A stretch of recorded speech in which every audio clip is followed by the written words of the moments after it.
नमस्कार जी। कार्यक्रम में उपस्थित केंद्रीय मंत्रिमंडल के मेरे सहयोगीगण, विभिन्न राज्यों के माननीय मुख्यमंत्री साथी, सांसदगण, विधायकगण, अन्य महानुभाव, देवी और सज्जनों, आज के इस कार्यक्रम में पद्म सम्मान पाने वाले अनेक व्यक्तित्व भी हमारे साथ जुड़े हुए हैं। मैं उनका भी आदरपूर्वक स्वागत करता हूं, अभिनंदन करता हूं। आज ऑल इंडिया रेडियो की एफएम सर्विस का एक्सपेंशन ऑल इंडिया एफएम बनने की दिशा में एक बड़ा और महत्वपूर्ण कदम है। ऑल इंडिया रेडियो के 91 एफएम ट्रांसमीटर्स की ये शुरुआत देश के 85 जिलों के 2 करोड़ लोगों के लिए उपहार की तरह है। एक तरह से इस आयोजन में भारत की विविधता और अलग अलग रंगों की एक झलक भी है। जिन जिलों को कवर किया जा रहा है उसमें एस्पिरेशनल डिस्ट्रिक्ट्स, एस्पिरेशनल ब्लॉक्स, उनको भी सविशेष इसका लाभ मिल रहा है।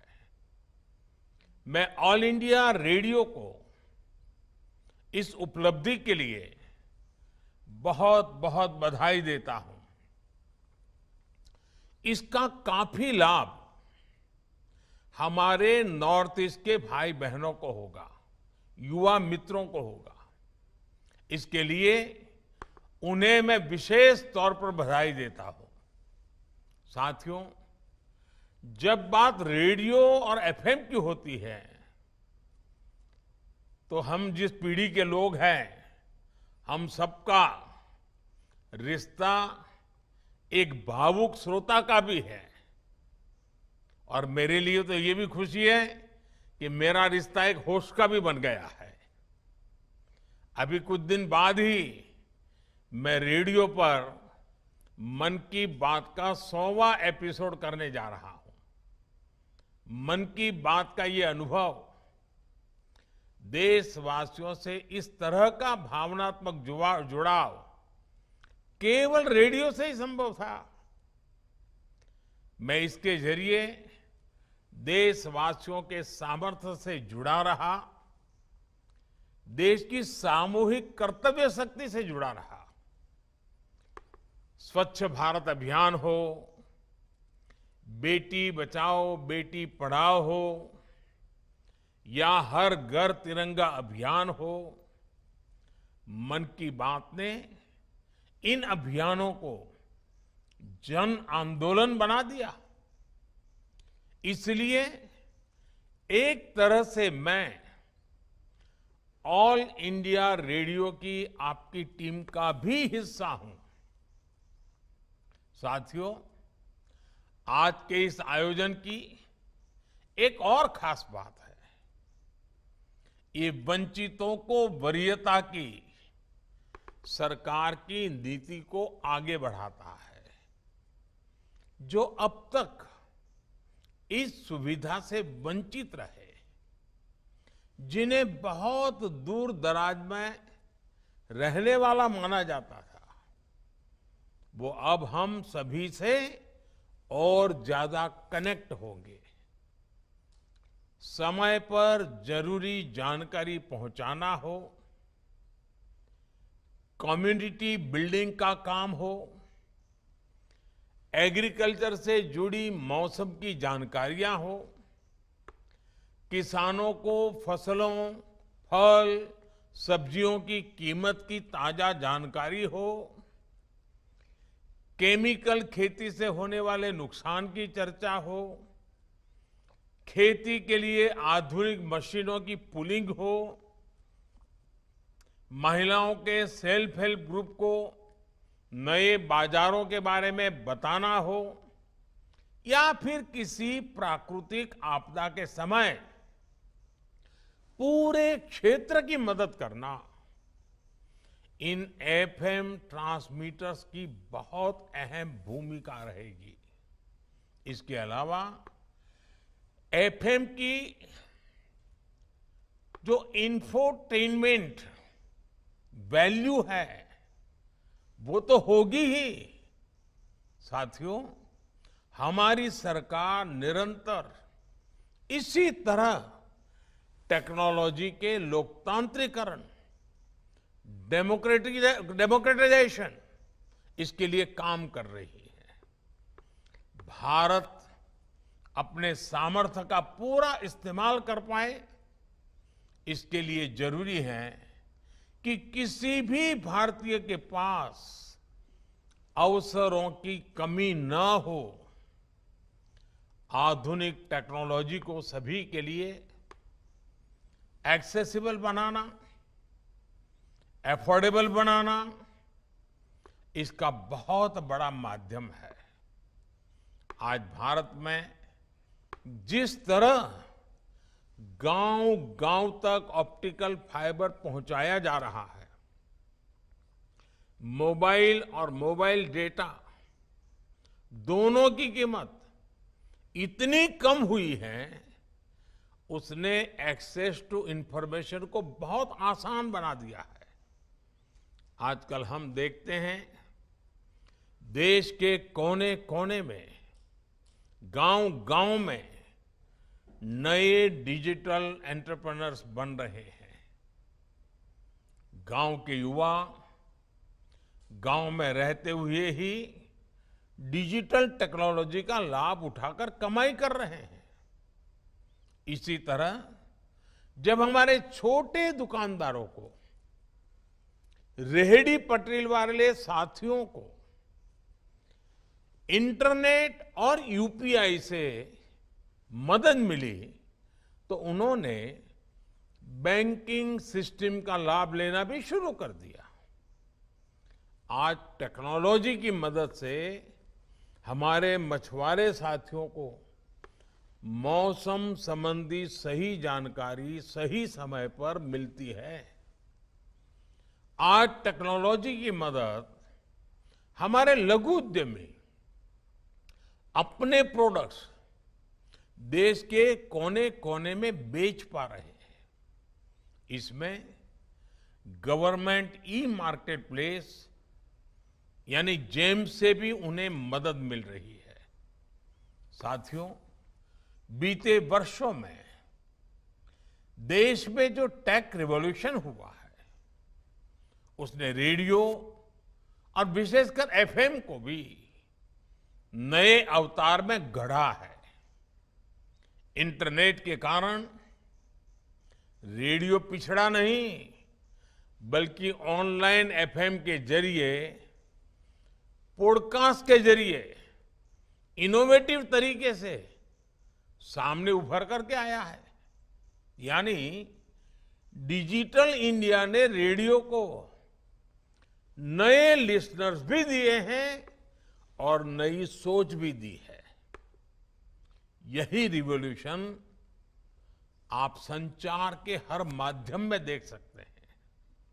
जैसे आज देश के सबसे बड़े DTH platform DD free dish की सेवा 4 करोड़ 30 लाख घरों में पहुंच रही है।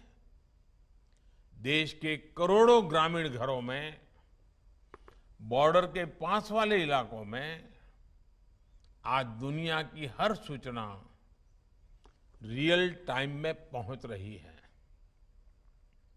समाज का जो वर्ग दशकों तक कमजोर और वंचित रहा, उसे भी फ्री डिश से एजुकेशन और एंटरटेनमेंट की सुविधा मिल रही है।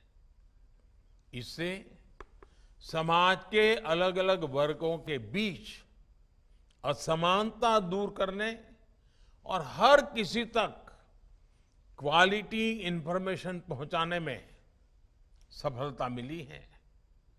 आज डीटीएच चैनलों पर विभिन्न प्रकार के एजुकेशन कोर्सेज उपलब्ध है। एक से बढ़कर एक यूनिवर्सिटी का ज्ञान सीधे आपके घर तक पहुंच रहा है।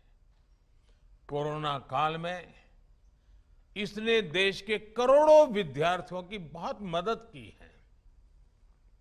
डीटीएच हो या फिर एफएम रेडियो, इनकी ये ताकत हमें फ्यूचर इंडिया में झोंकने के लिए एक विंडो देती है। हमें इसी भविष्य के लिए खुद को तैयार करना है। साथियों, एफएम ट्रांसमीटर से बन रही इस कनेक्टिविटी का एक और आयाम है। देश की सभी भाषाओं और विशेष रूप से 27 बोलियों वाले इलाकों में इन एफएम ट्रांसमीटर्स से ब्रॉडकास्ट होगा। यानी ये कनेक्टिविटी सिर्फ कम्युनिकेशन के साधन को ही आपस में नहीं जोड़ती, बल्कि लोगों को भी जोड़ती है। ये हमारी सरकार के काम करने के तरीके की एक पहचान है। अक्सर जब हम कनेक्टिविटी की बात करते हैं तो हमारे सामने रोड, रेल, एयरपोर्ट की तस्वीर उभरती है। लेकिन हमारी सरकार ने फिजिकल कनेक्टिविटी के अलावा सोशल कनेक्टिविटी को बढ़ाने पर भी उतना ही जोर दिया है। हमारी सरकार कल्चरल कनेक्टिविटी और इंटेलेक्चुअल कनेक्टिविटी को भी लगातार मजबूत कर रही है। जैसे पिछले 9 वर्षों में हमने पद्म अवार्ड, साहित्य और कला अवार्ड के द्वारा देश के अलग अलग हिस्सों के रियल हीरोज को सामने सम्मानित किया है। पहले की तरह पद्म सम्मान सिफारिश के आधार पर नहीं, बल्कि देश और समाज की सेवा के आधार पर दिया जाता है। आज जो पद्म सम्मान पाने वाले साथी हमारे साथ जुड़े हैं, वो इसे भली भांति जानते हैं। देश के अलग अलग हिस्सों में तीर्थ स्थलों, धार्मिक स्थानों का कायाकल्प होने के बाद एक राज्य का व्यक्ति दूसरे राज्य में जा रहा है। पर्यटन स्थलों पर लोगों की बढ़ती संख्या देश में कल्चरल कनेक्टिविटी बढ़ाने का प्रमाण है। आदिवासी स्वतंत्रता सेनानियों से जुड़ा संग्रहालय हो, बाबा साहब आम्बेडकर के पंच तीर्थ का पुनर्निर्माण हो, पीएम म्यूजियम हो या फिर नेशनल वॉर मेमोरियल, ऐसी पहलों ने देश में इंटेलेक्चुअल और इमोशनल कनेक्टिविटी को नया आयाम दिया है। साथियों, कनेक्टिविटी चाहे किसी भी स्वरूप में क्यों न हो, उसका उद्देश्य होता है देश को जोड़ना। 140 करोड़ देशवासियों को जोड़ना। ऑल इंडिया रेडियो जैसे सभी कम्युनिकेशन चैनल्स के लिए भी यही विजन होना चाहिए, यही मिशन होना चाहिए। मुझे विश्वास है आप इस विजन को लेकर इसी तरह आगे बढ़ते रहेंगे। आपका ये विस्तार संवाद के जरिए देश को नई ताकत देता रहेगा। एक बार फिर आकाशवाणी को, देश के दूर दराज के क्षेत्र के मेरे प्यारे भाइयों बहनों को मैं बहुत बहुत शुभकामनाएं देता हूं, बहुत बधाई देता हूं। धन्यवाद।